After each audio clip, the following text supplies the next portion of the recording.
Chapter 2. The Foundation of Iron. The ink on the wire transfer confirmation was barely dry before Marcus Vance was in the air. He didn't waste time packing designer suits or luxury watches. In 179 days, a Brioni jacket wouldn't buy a single cup of clean water, and a Patek Philippe would be less useful than a strip of copper wire. He boarded a private charter flight from Seattle to Great Falls, Montana, flying under the name of Acheron Logistics LLC, a freshly minted Delaware shell corporation, designed to bury his identity under layers of corporate bureaucracy. When civilization collapsed, there would be no government left to audit his paperwork. But for now, anonymity was his greatest shield. If the federal government or the corporate elites realized a single billionaire was systematically turning a Cold War relic into an absolute fortress, questions would be asked, and Marcus had no intention of sharing his sanctuary. The twin-engine turboprop cut through the gray, turbulent sky over central Montana, eventually descending toward a desolate expanse of cracked asphalt and wind-whipped prairie grass. Waiting for him on the tarmac was a rusted but mechanically flawless Ford F250, prearranged through a blind trust concierge service.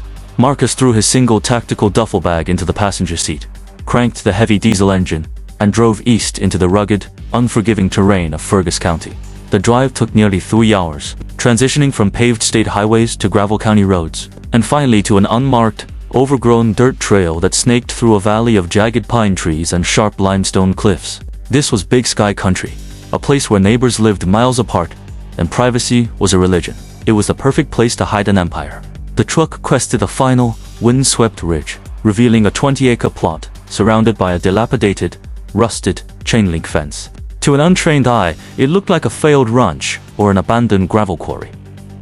A collapsing wooden barn stood in the center, its roof sagging under the weight of decades of winter snow. But Marcus didn't look at the barn. He looked at the massive, reinforced concrete apron embedded flush into the earth, just 50 yards away. 2 giant, horizontal steel doors lay closed against the dirt, heavily weathered, but structurally monolithic. This was the entrance to an Atlas C missile silo, a subterranean nuclear fortress built in the 1960s to withstand a multi-megaton, near-miss blast. It was 15,000 square feet of solid, subterranean iron and concrete, buried 50 feet beneath the earth. A lone man stood waiting by a battered Jeep Wrangler, shivering slightly in the crisp Montana wind. This was Arthur Pendleton, a boutique commercial broker who specialized in liquidating eccentric, high-net-worth government surplus assets. Marcus stepped out of the truck, the heavy thud of his door echoing across the silent valley. He wore a heavy black tactical jacket and dark combat boots. His expression was a sheet of glass. Mr. Vance. Or should I call you the director of Acheron? Pendleton asked, forcing a polite, salesman-like smile while extending a hand. The roads out here aren't forgiving. I was worried you'd turn back. Marcus ignored the outstretched hand, his cold eyes sweeping the perimeter, calculating firing lines, defensive blind spots, and natural choke points. Do you have the keys and the federal deed transition documents? Pendleton lowered his hand, his smile faltering under Marcus's suffocating, detached aura. Yes. Right here. The wire transfer cleared 2 hours ago. Honestly, I've had this listing for 5 years. Most prepper types just buy an old shipping container and bury it in their backyard. I didn't think I'd ever find someone wealthy enough to buy a literal nuclear launch site. Open it, Marcus said flatly. Pendleton swallowed hard, nodding quickly. He walked over to a small, heavy steel utility box, disguised as an electrical breaker panel near the concrete pad. He punched in a mechanical code and turned a massive grease-licked iron wheel. With a deafening, metallic shriek that sounded like a dying beast, the hydraulic seals on the main personnel access hatch broke. A blast of cold, stagnant, subterranean air rushed out of the opening, smelling of iron, old oil, and 60 years of absolute isolation. To Pendleton, it smelled like a tomb. To Marcus, it smelled like life. It smelled like salvation. The hydraulic fluid is old, but the structural integrity report is flawless, Pendleton explained, pointing down a steep, concrete stairwell that plunged into pitch darkness. 9-foot thick, reinforced concrete walls. The military didn't skimp on these builds. It's completely isolated from the local water table, so it's dry as a bone down there. Marcus took a heavy-duty tactical flashlight from his belt, clicking it on. A piercing beam of white light cut through the gloom, illuminating the massive, vault-like blast door at the bottom of the stairs. We're done here, Pendleton, Marcus said, taking the heavy manila folder of legal documents from the broker's hands. You can leave. Don't you want me to show you the command room? The generator bay? It's a maze down there. I have the blueprints. Marcus cut him off, his voice dropping an octave, carrying a subtle, dangerous weight that made the hair on the back of the broker's neck stand up. Your commission has been doubled for your discretion. If I ever see your name on a public record regarding this site, or if a single word of this sale gets leaked to the press, my legal team will dismantle your life before the sun sets. Am I clear? Pendleton's face drained of color. He looked at Marcus's unblinking, predatory eyes and realized this wasn't an eccentric, rich man playing at being a survivalist. This was a man preparing for war. Crystal clear. Mr. Vance, Pendleton whispered. He scrambled into his jeep and tore down the gravel road, kicking up a massive cloud of dust, eager to put as much distance between himself and the terrifying billionaire as humanly possible. Marcus stood alone on the concrete pad, the silence of the Montana wilderness settling around him. He looked down into the dark abyss of the hatch. In his past life, around this exact time of year, he had been hosting an extravagant charity auction at the Silverwood Country Club. He had smiled for the cameras, donated a fleet of electric vehicles to the city, and let his stepmother Eleanor sweet-talk him into buying her a diamond necklace. He had been a fool, wrapped in the warm, suffocating blanket of civilized illusions. Not anymore. Marcus walked down the concrete steps, his heavy boots echoing in the confined space. He pulled the massive exterior steel hatch closed behind him, throwing the heavy iron deadbolts into place. The world above was officially locked out. The construction of the iron cage had begun.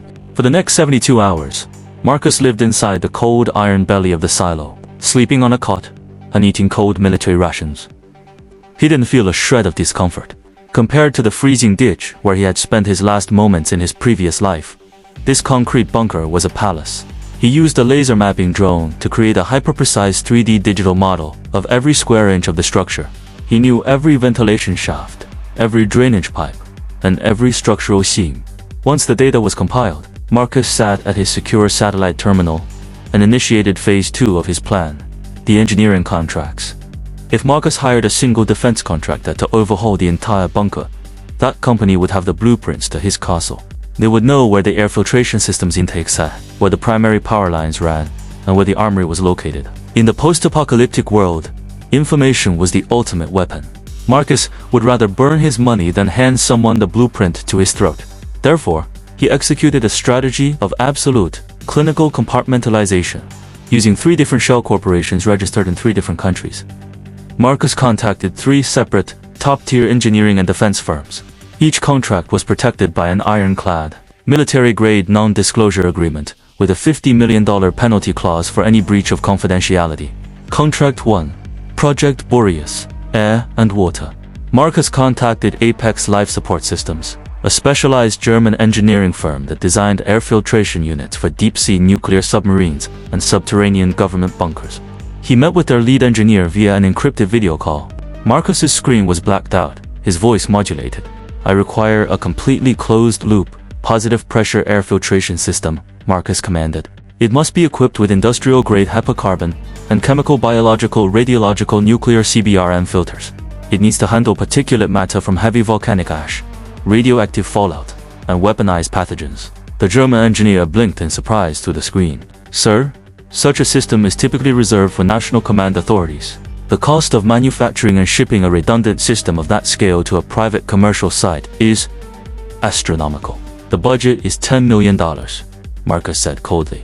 I want triple redundancy. The system must be capable of running continuously for 20 years without a primary motor failure. I also require a commercial-scale atmospheric water generator that can extract and purify 500 gallons of drinking water per day from the air, completely independent of any external water table. 10 million?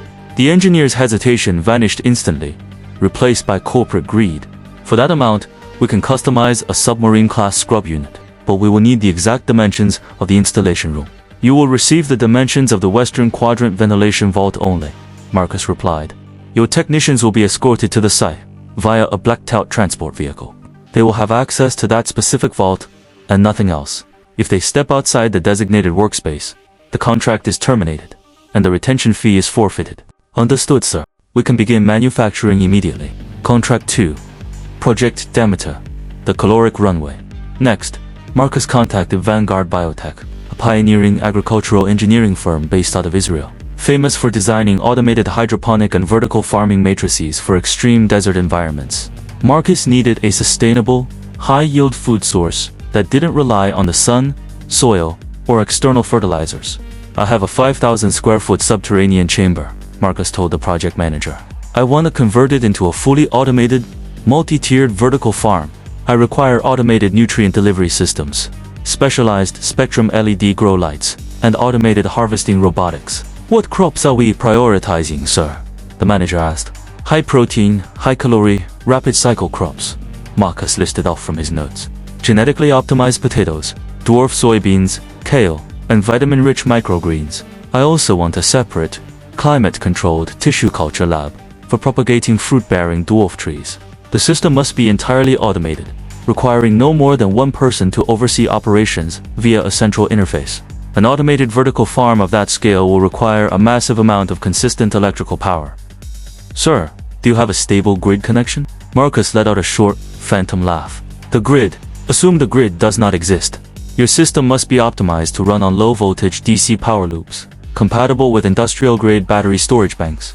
Can you do it? With a budget of 15 million, we can install our latest military-grade hydroponics matrix, including an automated waste recycling system that turns organic mass back into pure nutrient fluid. It's completely self-sustaining." "Good! You have 90 days to deliver and install." Contract 3. Project Aegis, the Iron Gates. The final and most critical contract was given to Titan Defense Solutions, a domestic private military contractor that specialized in reinforcing high-security embassies and tactical black sites. Marcus needed to ensure that even if a desperate military remnant or a mob of 10,000 starving people found the surface location of his silo, they would never, under any circumstances, break inside. He met with a hardened, ex-military project manager named Vance McIntyre, man who looked like he had chewed on gravel for breakfast. "I need the existing blast doors replaced," Marcus said, laying out the structural parameters of the entry hatch. "I want a triple redundant, interlocking airlock system. The primary, outer door, must be a 12-ton, anti-ballistic, explosive-resistant, steel vault door capable of withstanding a direct strike from a thermobaric missile, or a continuous blast from a commercial thermal lance." McIntyre leaned forward, a grim, respectful smile spreading across his scarred face. "That's not a door, pal. That's a shield. What about the inner doors? The secondary and tertiary doors must be airtight. Hydraulic pressure doors equipped with independent decontamination mists," Marcus continued, his voice steady and cold. "If the outer door is somehow breached, the inner doors must lock down automatically using an independent, pneumatic system that cannot be bypassed by external electronic hacking. I also want a perimeter defensive grid." 10. Heavy-duty, armored pop-up turret housings hidden beneath the surface concrete, pre-wired for remote-controlled tactical systems. McIntyre let out a low whistle. "You're expecting a small army to come knocking on your door, aren't you?" "I am expecting a dying world." "Commander McIntyre," Marcus said, his eyes narrowing into two icy slits. "And a dying world doesn't play by the rules. I like the way you think, kid," McIntyre grunted, slapping his hand on the desk. "Titan Defense can build it. We'll use military-grade tungsten carbide alloys. It'll cost you 25 million, and my boys don't ask questions. We lay the iron, we take the cash, and we disappear." "That is exactly why I hired you," Marcus said. By the end of the week, the machinery of Marcus's wealth was moving at a terrifying, breakneck pace. 3 different elite engineering firms were working around the clock, manufacturing custom components across the globe, completely oblivious to each other's existence. To the German engineers, they were building a luxury fallout shelter for a paranoid tech billionaire. To the Israeli agricultural specialists, they were installing a cutting-edge experimental research farm. To Titan Defense, it was a high-security private treasury vault. Only Marcus held the master key. Only Marcus saw the full picture. As he stood in the center of the massive, echoing launch bay of the silo, his laptop screen illuminated his face. The digital countdown timer flickered in the corner of his eye. 176 days, 14 hours, 22 minutes. Suddenly, his phone buzzed. It was a text message from his wealth manager, Harrison. "Marcus, the real estate fire sale for your Seattle penthouse just closed. Cash has been deposited. Also, your stepmother Eleanor has been calling my office frantically. She says you have blocked her cards and she can't pay the deposit for the Silverwood Summer Gala. She is threatening to sue for emotional distress and estate fraud. Please call her. Marcus stared at the text message, a chilling, dead smile cutting across his face. Eleanor! The woman who had looked at him with full maternal tears in her eyes, while her son Julian broke his ribs in the snow. The woman who had calmly said, "Don't hate us, Marcus, but we need your winter coat more than you do. It's just survival." He didn't reply to Harrison. Instead, he opened a video file on his terminal. It was a live feed from a hidden pinhole camera he had covertly installed in the Silverwood Country Club dining room before he left. On the screen, he could see Eleanor and Julian sitting at a lavishly set table, surrounded by pristine white tablecloths, crystal wine glasses, and wealthy socialites. Eleanor was red-faced, angrily gesturing at her phone, while Julian slammed a fist onto the table, clearly humiliated that his corporate accounts were frozen. They looked so prestigious, so safe, so untouchable in their gilded cage. Marcus reached out, his long finger gently tracing the silhouette of Julian's face on the monitor. "Enjoy the wine, Julian," Marcus whispered into the cold, empty silence of the concrete fortress. "Enjoy the country club while you can, because 6 months from now, you're going to scream for a drop of my water, and I'm going to let you choke on the frost."